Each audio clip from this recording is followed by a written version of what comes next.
Arjuna then entered the beautiful city of Hastinapur and was greeted by the citizens in a royal way.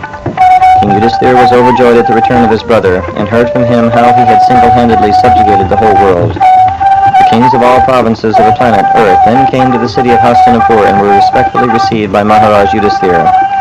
Lord Krishna, accompanied by his elder brother Balaram, came to the horse sacrifice of Maharaj Yudhisthira. By the grace of Lord Krishna, the sacrifice was completed and all were satisfied. The Brahmanas were given many valuable articles in charity, and even the lower classes were given ample food and clothing. Thus Maharaj Yudhisthira successfully performed 3 successful Ashvameda horse sacrifices, and the kings of the earth were gratified by his humility. Thus ends the Ashramavasika Parva section to the summary study of the Mahabharata.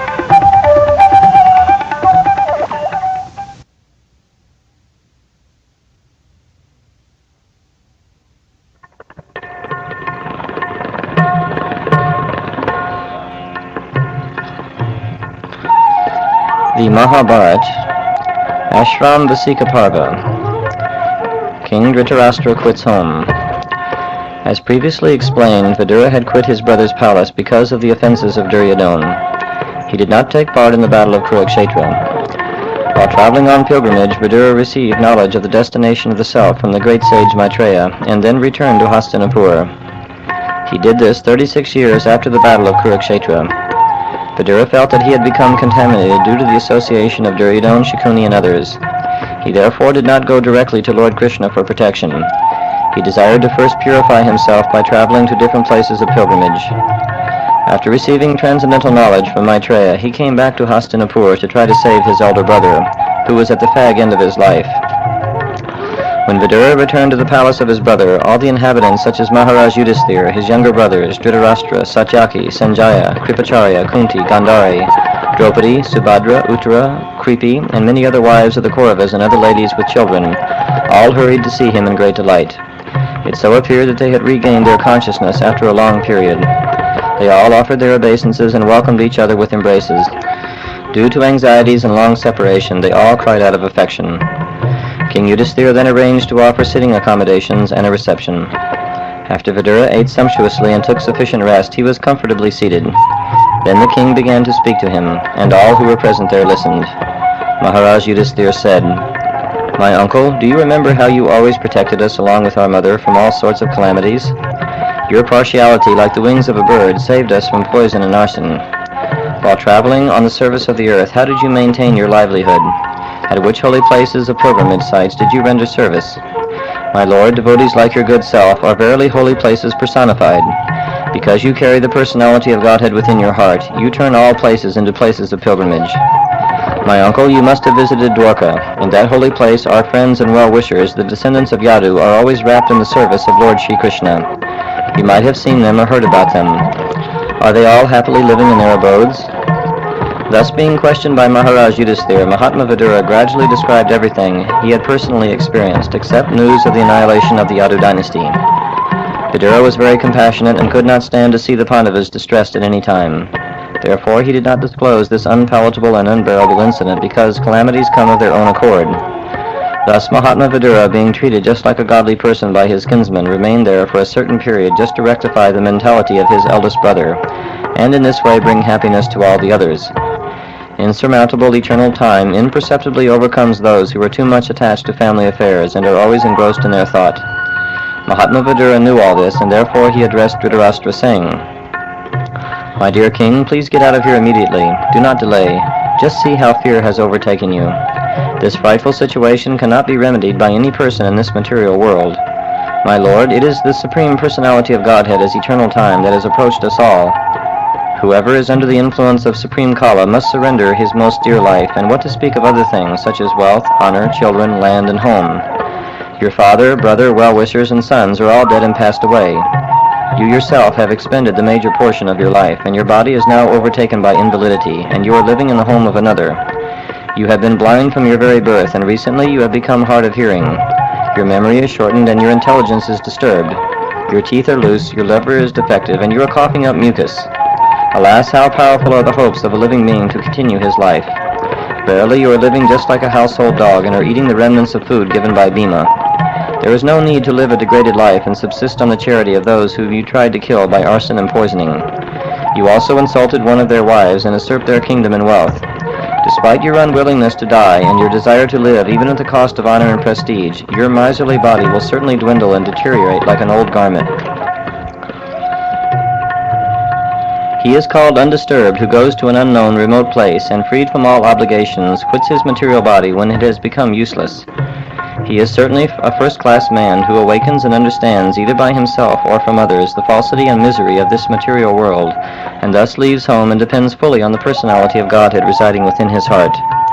Please therefore leave for the north immediately, without letting your relatives know, for soon that time will approach which will diminish the good qualities of men. Thus Maharaj Dhritarashtra, the scion of the family of Ashvameda, firmly convinced by introspective knowledge, broke at once the strong network of family affection by his resolute determination. Thus he immediately left home to set out on a path of liberation, as directed by his younger brother Vidura. He left in the middle of the night, unnoticed by anyone. The gentle and chaste Gandhari, who was the daughter of King Subal of Gandhara, followed her husband, seeing that he was going to the Himalayan mountains, which are the delight of those who have accepted the staff of the renounced order, like fighters who have accepted a good lashing from the enemy. Maharaj Yudhisthira, whose enemy was never born, performed his daily morning duties by praying, offering fire sacrifice to the sun god, and offering obeisances, grains, cows, land, and gold to the brahmanas. He then entered the palace to pay respects to the elderly. However, he could not find his mother, uncles, or aunt, the daughter of King Subal. Maharaj Yudhisthira, full of anxiety, turned to Sanjaya, who was sitting there, and said, "O Sanjaya, where is my mother, who always gave us protection after the death of her husband? Where is our uncle, who is old and blind? Where is my well-wisher, Uncle Vidura, and Aunt Gandhari, who is very afflicted due to her son's demise? My uncle Dhritarashtra was also very mortified due to the death of all his sons and grandsons. Undoubtedly, I am very ungrateful. Did he therefore take my offenses very seriously, and along with his wife drowned himself in the Ganges? When my father Pandu fell down, and we were all small children, they were always our good well-wishers. Alas, where have they gone from here?" Because of compassion and mental agitation, Sanjaya, not having seen his master Dhritarashtra, was aggrieved and could not properly reply to Maharaj Yudhisthira. First he slowly pacified his mind by intelligence, and wiping away his tears and thinking of the feet of his master Dhritarashtra, he began to reply to Maharaj Yudhisthira. Sanjaya said, "My dear descendant of the Kuru dynasty, I have no information of the determination of your mother, your two uncles, and Gandhari. O king, I have been cheated by those great souls." While Sanjaya was thus speaking, Sri Narada, the powerful devotee of the Lord, appeared on the scene carrying his tamburu. Maharaj Yudhisthira and his brothers received him properly by getting up from their seats and offering obeisances. Maharaj Yudhisthira said, "O godly personality, I do not know where my mother and two uncles have gone, nor can I find my ascetic aunt who is grief-stricken by the loss of her sons.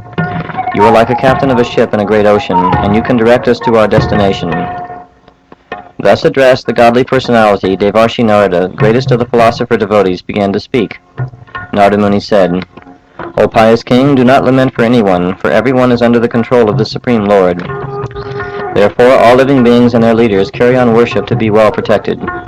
It is he only who brings them together and disperses them. As a cow bound through the nose by a long rope is conditioned, so also human beings are bound by different Vedic injunctions and are conditioned to obey the orders of the Supreme. As a player sets up and disperses his playthings according to his own sweet will, so the supreme will of the Lord brings men together and separates them.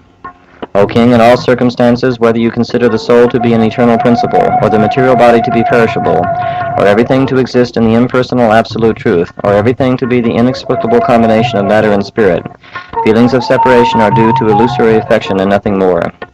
Therefore give up your anxiety due to ignorance of the self. You are now thinking of how they, who are helpless poor creatures, will exist without you. This gross material body made of the five elements is already under the control of eternal time, action, and the modes of material nature. How then can it, being already in the jaws of the serpent, protect others? Those who are devoid of hands are prey for those who have hands. Those devoid of legs are prey for the four-legged.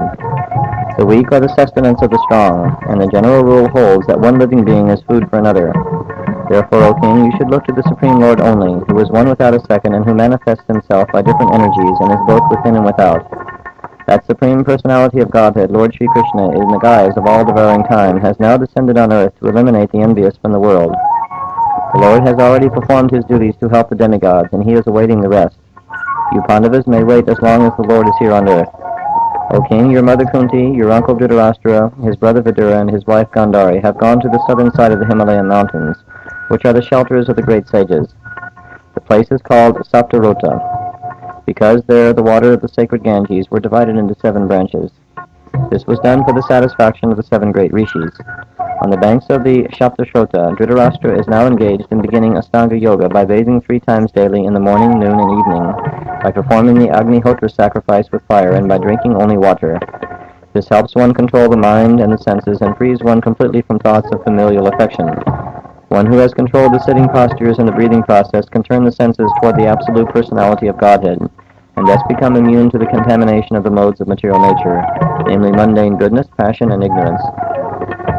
Dhritarashtra will have to amalgamate his pure identity with intelligence and then merge into the Supreme Being with knowledge of his qualitative oneness, as a living entity with the Supreme Brahman. Being freed from the blocked sky, he will have to rise to the spiritual sky.